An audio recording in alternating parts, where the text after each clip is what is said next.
पहले आया था 21 दिन का लॉकडाउन और अब फिर से आया है 3 मई तक का लॉकडाउन, और ना जाने कब तक ये लॉकडाउन चलेगा, इसको लेकर के लोग स्ट्रेस में हैं। तो मैंने विचार किया लॉकडाउन से क्यों ना हम कुछ शिक्षा लें और आप सब लोगों के साथ बांटें। तो आज हम उन 5 शिक्षाओं पर चर्चा करेंगे जो इस लॉकडाउन ने मुझको एहसास करवाई हैं और वो मैं आपके साथ शेयर करना चाहता हूँ। पहली शिक्षा जो कि इस लॉकडाउन में हमको मिली है वो है मनुष्य के जीवन कितना बहुमूल्य है। This life is very very precious. आप देखिए हजारों लाखों लोग इस कोरोना वायरस में मृत्यु को पार चले गए और इस कारण से दुखद है पूरा संसार में, दुख व्याप्त है संसार में। देखिए हमारा जीवन, जिसने भी जन्म लिया है, भगवत गीता में कहा गया है जातस्य ध्रुवम मृत्यु, जिसने भी जन्म लिया है उसकी मृत्यु निश्चित है, और जिसकी मृत्यु हुई है उसका दूसरा जन्म भी निश्चित है। तो इस प्रकार से हमें समझना चाहिए ये बड़ा ही मनुष्य शरीर बड़ा दुर्लभ है।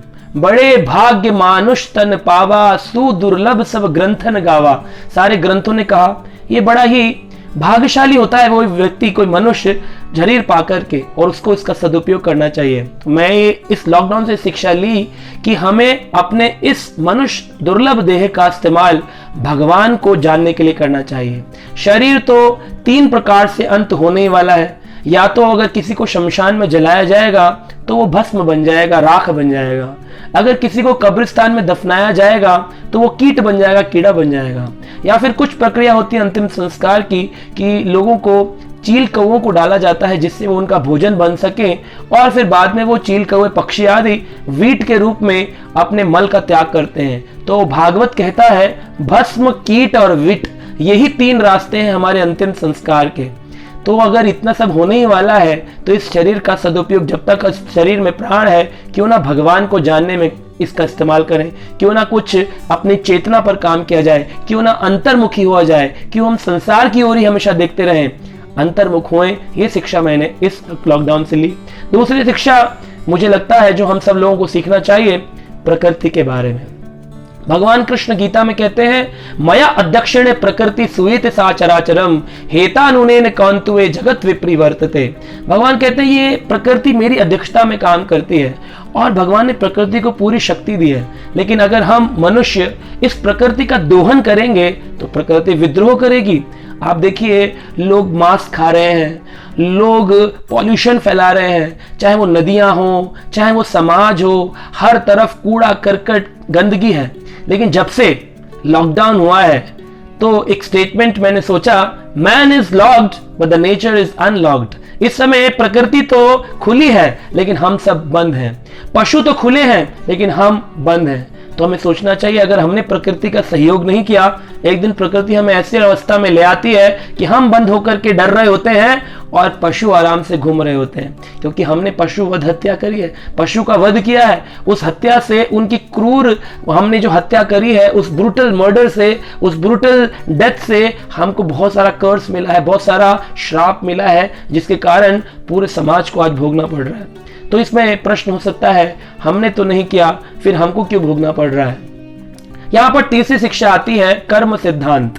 कर्म का सिद्धांत कहता है हमें सीखना चाहिए कि अगर कोई एक व्यक्ति गलत करता है उसका पूरे संसार को भोगना पड़ता है। अगर कोई एक देश गलत करता है उसका पूरे संसार को भोगना पड़ता है। कहते हैं कि कहनो कर्मणा गति, कर्म की गति बड़ी गहरी है। भगवत गीता के अंदर इस बात की चर्चा हुई 4थे अध्याय में कि कर्म की गति बड़ी गहरी है। कर्म विकर्म अकर्म, जो व्यक्ति शास्त्र उन्मुख कर्म नहीं करेगा उसको ये तो भोगना ही पड़ेगा। और अगर भोगना है तो कुछ होते इंडिविजुअल और कुछ होते कलेक्टिव कर्म।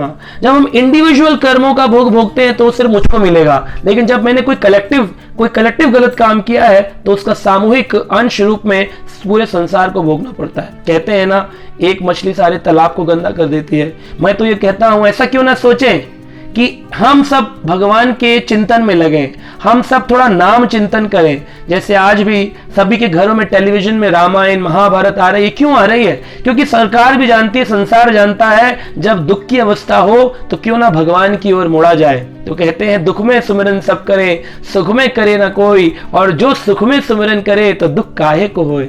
दुख नहीं आएगा, इसलिए सबको भगवान के नाम की शरण लेनी चाहिए। बहुत सुंदर सा जाप है, मैं आपको एक मंत्र बता देता हूँ, आप लोग घरों में इसको जाप कर सकते हैं और लॉकडाउन समाप्त होने के बाद भी इन चीजों को कंटिन्यू रख सकते हैं। हरे कृष्ण कृष्ण कृष्ण हरे हरे, हरे राम राम राम हरे हरे। बड़ा सरल मंत्र है, कोई भी इसको जप सकता है। 108 बार असीम शांति और आनंद की प्राप्ति होगी, आपकी सारी नेगेटिविटी जाएगी, आप पॉजिटिव होंगे क्योंकि भगवान की शरण लेंगे। हमें मंत्र इसलिए जाप नहीं करना है कि हमको इस संसार की नेगेटिविटी हटानी है या हमें रोग को हटाना है। ये कोई ऐसे कार्य नहीं है कि भौतिक कार्य के लिए हम इस मंत्र का इस्तेमाल करें। मंत्र का इस्तेमाल करना है कृष्ण शरण में जाने के लिए, और कृष्ण शरण में जाएंगे तो भगवान ने पांडवों की रक्षा करी तो आपकी भी रक्षा करेंगे। चौथा लेसन मैंने जो सीखा है इस समय में, कि समय का हमें सदुपयोग करना चाहिए। पहले लोग कहते थे घर के लिए टाइम नहीं मिलता, अब इतना टाइम है, लोग कहते हैं ऑफिस जाने का मन कर रहा है, कब ये लॉकडाउन खत्म हो जाएगा। तो हम कभी सुखी नहीं है, ना हम बाहर सुखी ना मंदिर सुखी हैं, क्योंकि हम समय का दुरुपयोग कर रहे हैं। अपने समय का सदुपयोग करिए, ब्रह्म मुहूर्त में उठने का प्रयास करिए। सुबह 4:30-5 बजे ब्रह्म मुहूर्त होता है, जो सूर्य उदय से 1.5 घंटा पहले प्रारंभ होता है। उस समय उठिए, उस समय प्रकृति का अनुभव करिए। वैसे तो आप कार्य अवस्था में बहुत थके होते हैं और नहीं कर पाते, इस समय आप कर सकते हैं। और अपनी दिनचर्या को बदलिए, एक टाइम टेबल बनाइए, रात को जल्दी सोने का प्रयास करिए, सुबह जल्दी उठिए, सुबह जल्दी उठकर अच्छे वातावरण में भक्ति योगा करिए, शरीर की योगा भी करिए, भक्ति योगा भी करिए, भगवान से जुड़ने का प्रयास करिए। और 5वां लेसन जो मैंने इसमें सीखा कि हमारे प्रधानमंत्री ने एक इंस्ट्रक्शन दिया कि सब लोग लॉकडाउन हो जाए, तो सारे के सारे संसार के लोग प्रयास कर रहे हैं अपने अपने घरों में रहने का। तो अगर इतनी बड़ी बीमारी से एक इंस्ट्रक्शन पालन करके हम सब बच सकते हैं, तो क्यों ना भगवान का इंस्ट्रक्शन जो भगवान ने दिया उसका पालन करें। अगर उसका पालन करेंगे तो हम सारी परेशानियों से बच सकते हैं। भगवान कहते हैं अर्जुन को, हे अर्जुन इस बात का ऐलान कर दो, न मे भक्त्या प्रणश्यति, मेरे भक्त का कभी विनाश नहीं होता है। तो भक्त का विनाश नहीं हो तो कितना अच्छा है भक्त बन जाना। अगर हम प्रधानमंत्री की बात मान करके और इतने अच्छे तरीके से संसार को चला के आज अपनी कम्युनिटी को बदल करके आज हम बीमारी से बच सकते हैं, तो क्यों ना हम कृष्ण की बात मानेंगे तो कितना बड़ा फायदा होगा। उस कृष्ण की बात मानिए जो गीता के ग्रंथ में लिखी है। हमारी गीता वीकली सीरीज चल रही है, उसे भी आप सुन सकते हैं, उसमें हम गीता के चैप्टर सुना रहे हैं। इस प्रकार से बचने का प्रयास करें, इन 5 लेसन्स को सीखें और अपने जीवन को आनंदमय बनाएं। घर में रहें, स्वस्थ रहें, स्टे सेफ, स्टे होम।